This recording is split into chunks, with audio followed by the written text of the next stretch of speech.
You know that moment you're standing in the produce aisle, staring at a price tag, and you just kind of have to wonder, why does a single, simple tomato cost literally pennies at the farm, but an absolute fortune by the time it hits your local store? It's a massive gap, right? And honestly, it completely exposes the illusion of our modern food system. We just see the shiny final product, totally blind to the epic, crazy obstacle course it took to get there. Welcome to The Explainer. I am so excited you're here with us today. We're jumping right into the journey of the harvest, navigating the agricultural obstacle course. We're going to trace the fascinating, highly complex journey that our food takes, literally from rural soil all the way to your urban dinner plate, and look at the insane hurdles it has to clear along the way. Okay, let's dive into this. Here's our roadmap for today. First, the farm-to-table obstacles.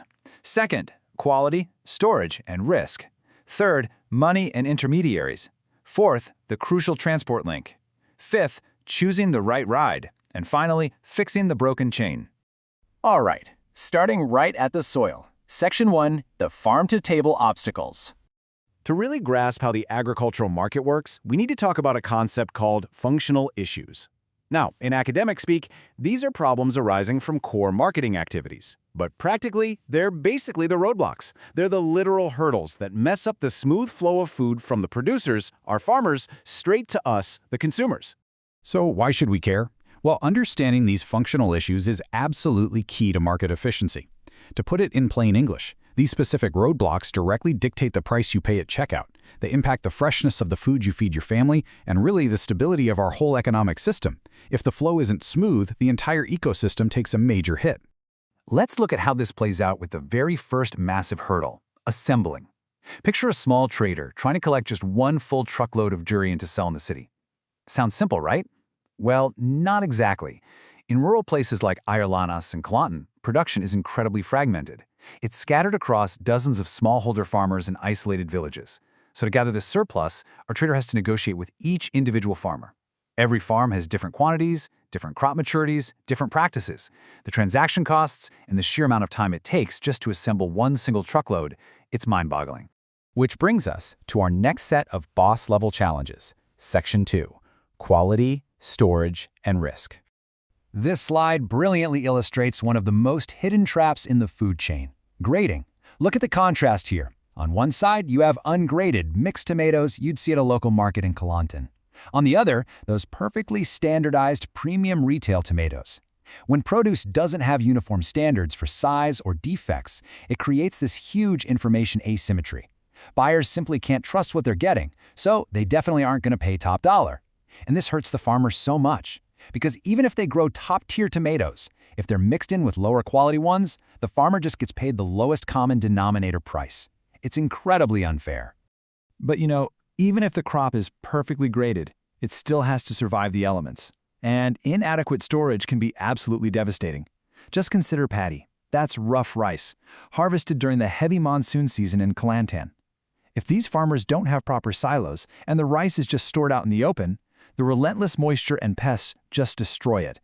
And this isn't just a tragedy for the farmer. This kind of massive spoilage shrinks the total rice supply in the market, triggering crazy price gluts during harvest and severe scarcity later on. This sheer physical risks these farmers take on year after year are just staggering. We're talking constant exposure to weather, pests, wild price swings. Take a rice farmer in the Kata region, for example. They could face a sudden, unexpected flood that literally wipes out an entire season's work in a matter of hours. And without affordable crop insurance or financial safety nets, that's not just a bad month at work, we're talking total financial ruin. Let's shift gears and look at the financial side of things. Section 3, money, info, and intermediaries. At this stage, farmers are hitting a brick wall of 3 massive barriers: limited credit, poor market data, and unfair contracts. Imagine an ambitious young farmer in Ayerlanas who wants to build a small greenhouse to boost their yield. Without affordable credit, that innovation just doesn't happen. Plus, poor market info means farmers in remote areas might end up selling their pineapples for pennies to local middlemen, simply because they don't know a town nearby is paying way more. Information is power, folks, and at the farm gate, it is heavily restricted.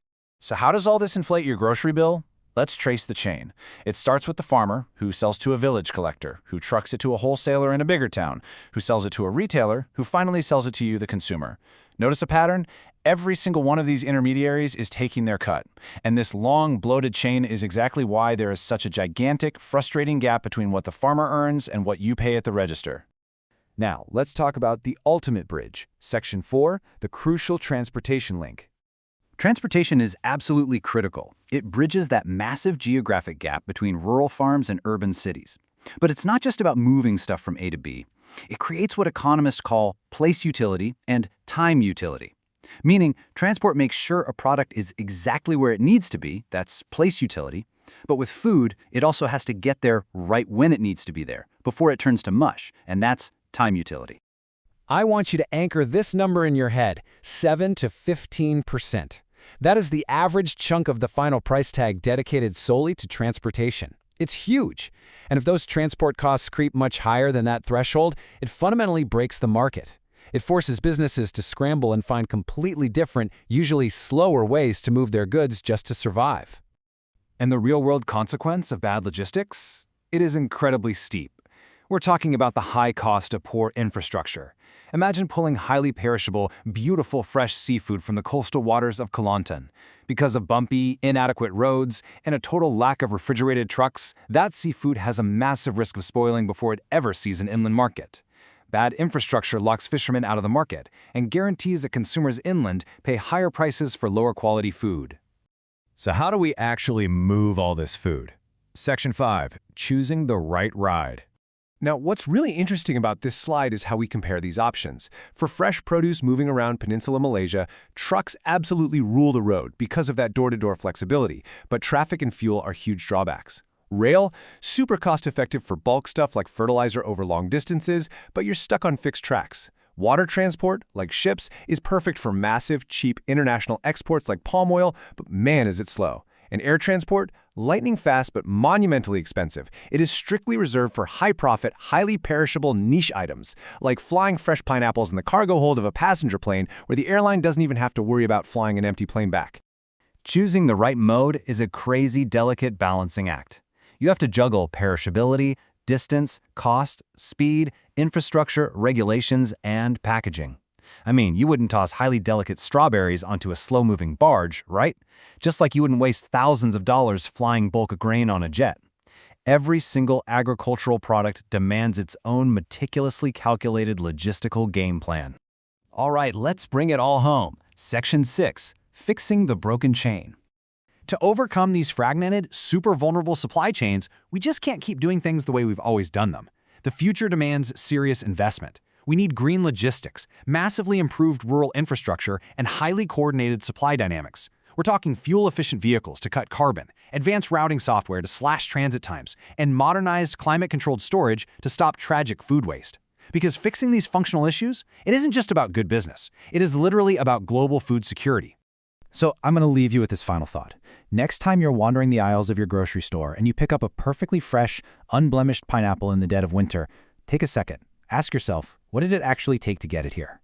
Think about those farmers battling the elements, the fragmented rural roads, the invisible web of middlemen, and the insane global dance of trucks, ships, and planes. The modern grocery store is an absolute miracle of human coordination. But hey, now you know exactly how the magic trick works. Thanks so much for joining me on this explainer. Keep asking great questions, and I'll see you next time.